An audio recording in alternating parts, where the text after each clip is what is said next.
So how are you, Karen? I'm all right, thank you, Anna. How are you? I'm all right. I've got my blanket on. I'm a bit cold today. It is a bit cold. It's not so nice. It's very grey, isn't it? It's very grey. It's been a bit of a crazy day today. So I've been out since early this morning.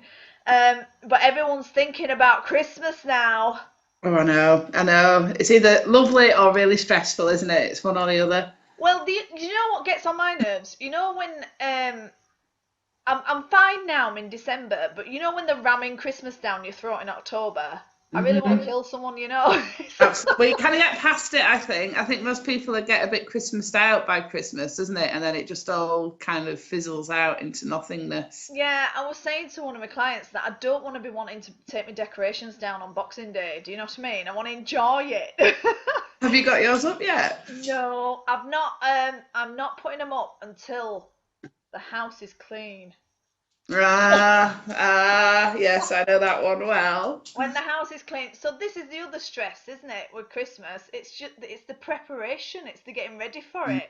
Yeah, and it's everything. It's not just the decorations. It's all the other stuff as well, isn't it? That goes along with that. Although we've got to remember, that today being the 3rd of December is that now we've just got a few days away. We're in fact just a few weeks away before the nights start getting shorter again and the days longer. So we're Oh, on that for the nice. last bit, aren't we? Yeah, definitely. So Because yeah, I think I was absolutely. a bear in a previous life. Do you want to hibernate? I really do. I really, really, really do. Oh, bless you. Are you Bless- organised then for Christmas? Not at all. Not at all.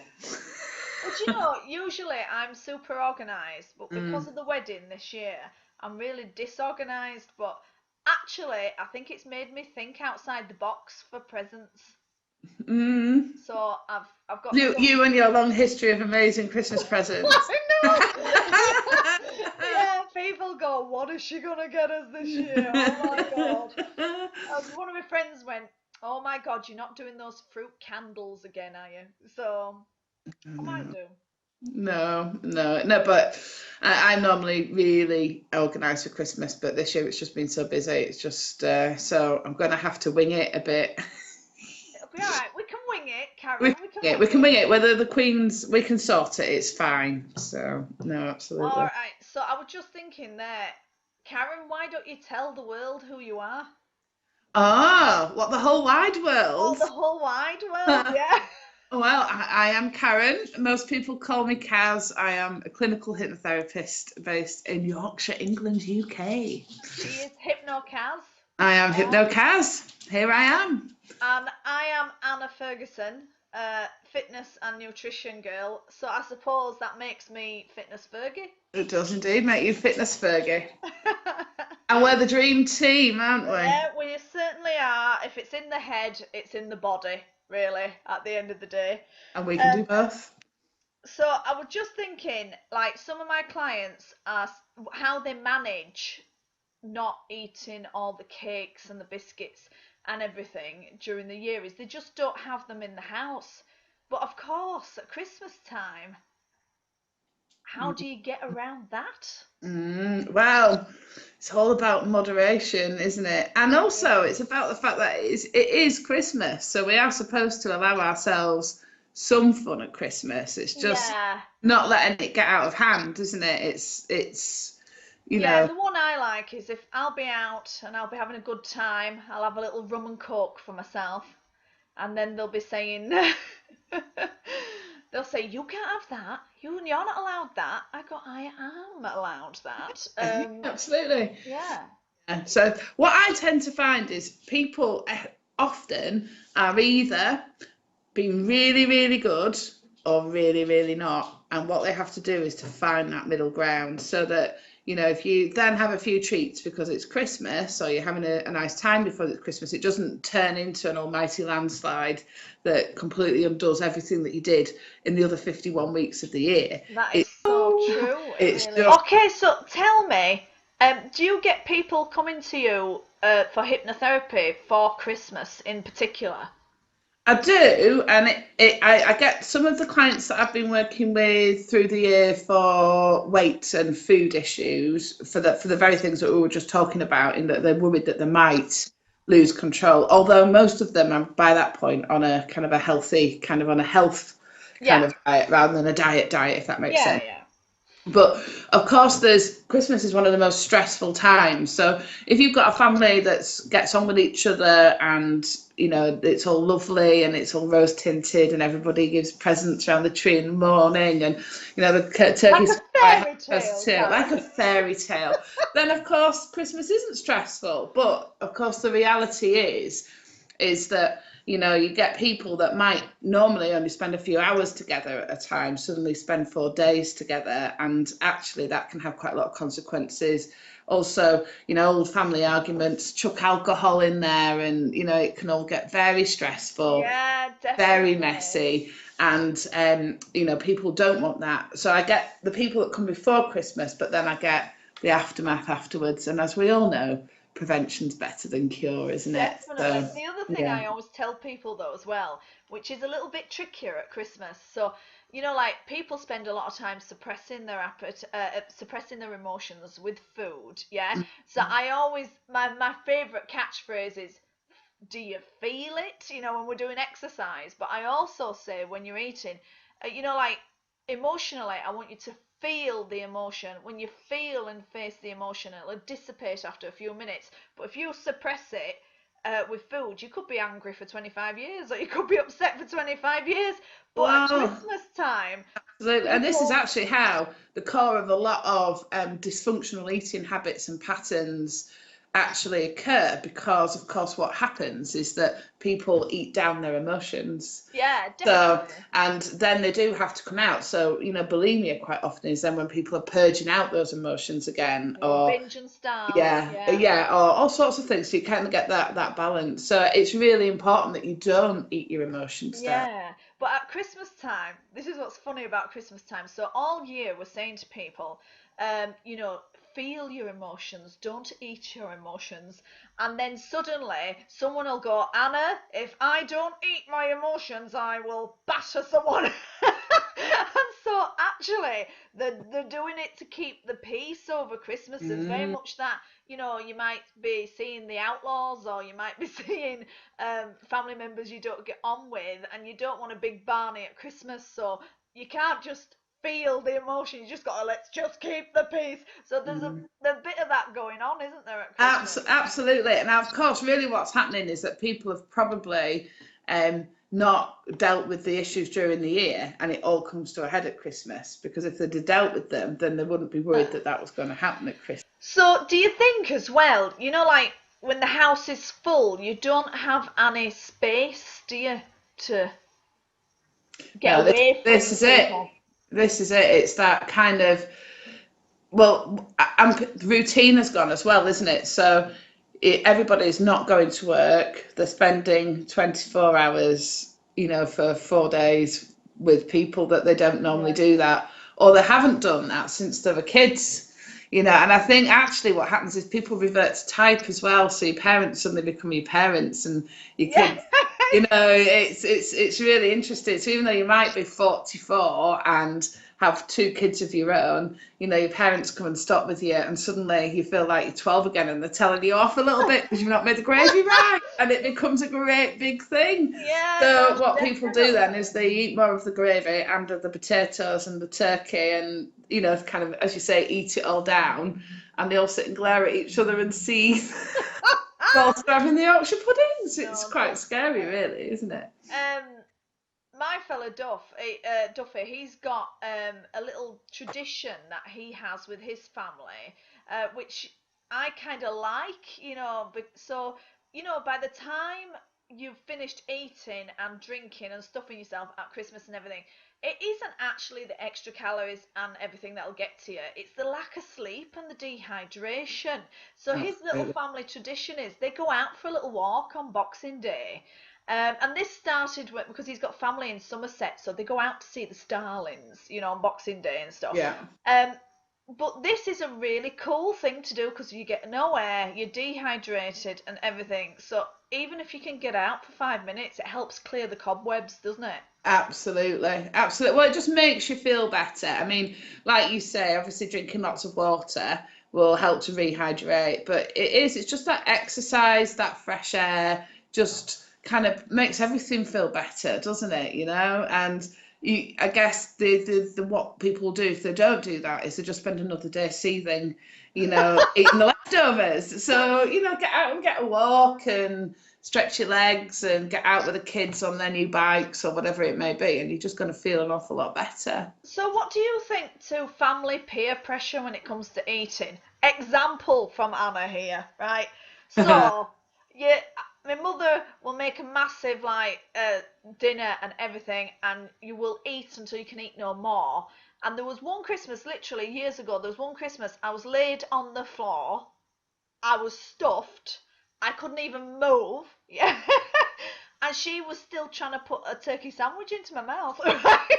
So, and I'm like, no, I can't eat anymore, I can't do this anymore, and it was absolutely hilarious. But there's this thing about you've got to do it. I've made this for you, so it has to happen. Then psychologically, because I can give all the advice in the world with regards to healthy eating over Christmas. Basically, we want you to be enjoying yourself. I don't want you sat in the corner eating lettuce. Do you know what I mean? No. So we want to be enjoying ourselves, having a drink, having a good time. But for me, I want people to get straight back on it. Afterwards, the biggest problem I have is people go, I put a stone on over Christmas. And I go, you didn't really. It's just that Christmas ended in February. Yeah. So psychologically, have you got any kind of tips to kind of get people going after the Christmas? Well, Instead of going to bed. Yeah, I think it starts before Christmas, because if you go into the Christmas period fully expecting that it's all going to go to pot because it's Christmas and that it's all going to be bad and, etc., etc., etc., then, essentially we are what we think we are. No, Whereas if you go into Christmas with the idea that, yes, you might end up putting on a couple of pounds because you might have, in my case, the chocolate orange or 5, or, the odd glass of Prosecco or 6, or whatever it may be over that period of time. But if you then know where that end point is before you've actually started, if that makes sense, then it's kind of like, right, so this is what I'm doing. And then we're back onto the health again. Not that Christmas was unhealthy, but then you're kind of there. So rather than then kind of pretending that you're not going to do any of those things, and some people don't, in fairness, but most people say, oh, I'm going to be really good this Christmas because I've done X, Y, and Z. And then, of course, what happens is they go out to a party one night, they have far too much red wine, they eat half the buffet because then they're really hungry, and then it just carries on because, we'll stuff it, it's Christmas. Yeah, it's that then, all or nothing. You kind of get to that point. So I think it's about finding a realistic goal and setting your intentions and then sticking to that. So it's kind of like, okay, so New Year's Eve, I might have a bit of a blowout. I might go out for a really amazing 5-course meal with my friends and family. Or, on Christmas Day, it's Christmas Day. This is what I always say as well. Say if you put 4 pounds on, it's not that easy to put fat on quickly. Not at all. So if you put 4 pounds on, 1 pound will actually be fat, and the other 3 pounds will be water. Because for every gram of carbs we store 3 grams of water. So then if someone puts on a couple of pounds over Christmas, they've only put a smidgen on, and the rest of it's water. You can just flush the system out with a few days of drinking water and you're back to normal again. So New Year is the time to go for it, isn't it? But I used to stop my Transform course over Christmas, but I found people still text and rang me anyway throughout Christmas wanting help. So for you, hello Ted, Ted's the doggy, I can hear him. It's always talk of food. I know, that's what it is. Ted, come here. Sorry. Come here. Right, so you were saying about your Transform and pausing it, but I remember last year you were getting... Someone rang me on Christmas Day. I know. And they said, I've eaten so much turkey. And I went, so have I. Just calm your britches, it'll be fine. So, hello Ted. Hello the puppy. Oh, it might be quiet now. Aww. It's all that talk of food, and I could hear Anna. So, New Year is the time to kick off again. Mm. But what it does is, which I've spoken to a lot of my clients about, is it urges the binge and starve. People have a last supper. They do, yes, for about 3 weeks sometimes. They do. So, but I mean, I've done that myself, because everyone Mm. likes to start on a Monday. Everyone likes a last supper before they embark on the craziness. Um, but as you say, it's the psychological thing, and the other thing that kills us, is lack of sleep over Christmas. Mm. And then we're short-tempered, and then even if someone is just slightly narky, that's when things can kick off in a family. Absolutely, absolutely. And I guess it's that people do things like they set their New Year's resolutions, don't they, as well? And, I always tell my clients not to do that, because it's kind of like, oh, I'll do it in the new year. I talk about New Year's intentions because you're much more likely to follow through, where resolutions, we all know. Do you know anybody that keeps their resolutions? Well, I'll tell you what I found works really well for me is that every year, and I truly believe this works, every year I write down like my dreams and aspirations and, Yeah. and I've got this book and I've kept it for years and years and years. And I've written down what I want to achieve. And at the end of the year, when I look back, I've always done about 70% of it. There you go. Even though I've not been Yeah. So you've consciously. not resolved to do that. You've very clearly laid out your intentions to Yeah, write the I've got book, haven't specific. you? Yeah. Yeah. So, and I think psychologically that's what we need to do. That's what people need to do is decide what they're gonna do, not what they're not gonna do. And that's the key to it really. So it's kind of like, well, I'm not gonna eat like that anymore, or I'm not gonna join a gym and then not go. It's like I'm going to do this and I'm going to do that. So it's about it, it needs to be positive, doesn't it? But Yeah, and just what you've described in that book, isn't it? This is what I'm going to achieve this year, yeah, not this is what I'm going to stop doing this year. And yeah, that's definitely. why, yeah. Um, the other thing that people do is they focus on parts of their body or parts of their health that they really dislike. And I Yeah. know you're wanting to change that, and I know people want to change that, but really they've got to focus on things that they like as well, because you'll get more of that. Yeah, absolutely. So one of the things that with anybody at whatever time of year that I get people to do when they are embarking on kind of like a weight loss or an image change or whatever it may be. Hang on, I'll just put this fella down. I like that, Karen, an image change. An image change. Because that's But perception, isn't it, as that's well? exactly what it is. It's perception change. So hypnotically, what I do with every single one of those clients is take them to a place in their mind where they can see themselves from every angle. But the reflection is their future them. So that what they're doing is they're taking on board where they want to go. So they're setting a very clear, positive goal intention, but it has to be realistic as well. So then they can see how they would feel and how that happened. And actually, when I kind of float them into that future self and get them to look back to the now, if you like, is that they realise actually it wasn't that hard. It wasn't about restricting themselves to 500 calories every Yeah, day yeah, or having to run 4,000 miles a week or whatever it may be. yeah. It's just tiny little nudges and tweaks which Oh, you're will on the same include page as me. absolutely a Small bit of changes chocolate make a and a bit of difference. this, and we want life. Life is for living, isn't it? And the last thing we want is it's everything to be so restrictive that the minute something changes or the minute somebody has half a Terry's chocolate orange, that it just all goes horribly Yeah, wrong. yeah.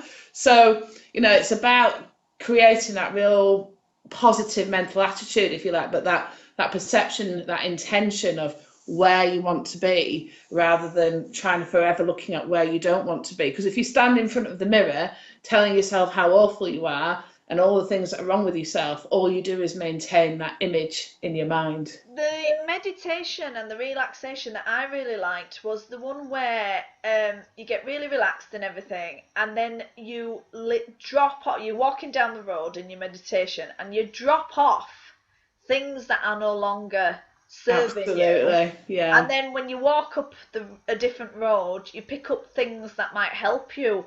And I always find that really interesting because sometimes the things you let go of are not what you think. you Not at know? all, and it's often, well, it's back to that phrase, isn't it? The straw that broke the camel's back. And actually, it's not normally one big thing. It's lots of little things that you collect along the way that you need to kind of get rid of. Okay, then, well, just my main things. So, if I do 3 top tips and you do 3 top tips Okay. so my 3 top tips for Christmas would be to stay hydrated. Yeah. Absolutely. Really important. To get outside, just get out, just get outside, just because we get cooped up and stay and we become, with our duvets and our pajamas and everything. So just to get outside. And the other one is to get good quality sleep, because what usually happens is, because of the drink and the too much food, often we have very poor sleep. So if we can actually make a conscious effort to get some good sleep, stay hydrated and get outside, not that much damage will actually be done. No, absolutely. And I would second all of those, but I suspect, well, coming from the angle that I come from, my 3 top tips would be: remember, it's only 4 days. Yeah, No, remember. whatever happens, it's only 4 days out of your life. Anybody can cope with anything for just about 4 days. So, in terms of keeping a lid on things, that it's good to put it into that context. I'd say set your intentions. So, and make sure that those intentions are really realistic, so that you're not saying that you're not going to do anything, but also you know what your intentions are, so that you can keep a lid on things. But we want you having some fun, because it's Christmas and Christmas is supposed to be fun. I think my third one really echoes the other one, and that's back to sleep as well. Everything seems bad. You are hungrier, you are grumpier, your temper's shorter if you haven't had a good amount of sleep. So do you So, think hypnosis, because I listen to you before I go to sleep on a night time, do you think hypnosis is more vital during the Christmas period? I think it is. I think having the ability to switch off during the Christmas period is just, well, in fact, more vital, because it's one of those things, isn't it, where you don't get a break from it. The rest of the time, if it's a normal working week, you might get annoyed at work and stressed at work, but then you get a break from it because you come home. But that Christmas period is completely constant, isn't it? And it's a constant barrage of friends and family and people that we love, but also having to deal with people that annoy the hell out of us, and it's really difficult to deal with, isn't it? Yeah, well, I suppose that's where my crazy presents come in, really, because that's a distraction, isn't it? Well, I'm going to look forward to mine, Anna. You're going to regret that, Karen. You're going to regret that. Well, the main thing is we want to have a good time at Christmas, but we're just going to leave you with that now. So, any questions, just post below, and I'm sure we'll all be speaking to you soon. So, say cheerio, Karen. Bye bye. See you soon. Bye.